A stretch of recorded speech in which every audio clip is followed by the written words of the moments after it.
வந்து சீப்பல் போடும். சீப்பல் சர்க்கரை ஏலக்காய் பட்டரம் ரொம்ப சத்து கிளம்பி சாச்சேலாம்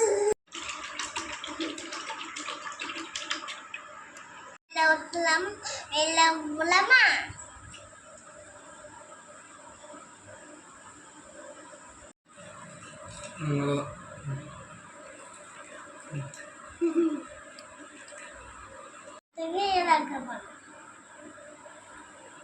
வீட்டிலிருந்து எனக்கு வீட்டுக்கு வந்தாங்க செய்யா வந்து நான் சமைச்சு சாப்பிடுறேன். உனக்கு ரொம்ப சத்துச்சேன் கிடைச்சுன்னா செஞ்சு சாப்பிடுங்க. பாருங்க ரெடி பண்ணிக்கோ.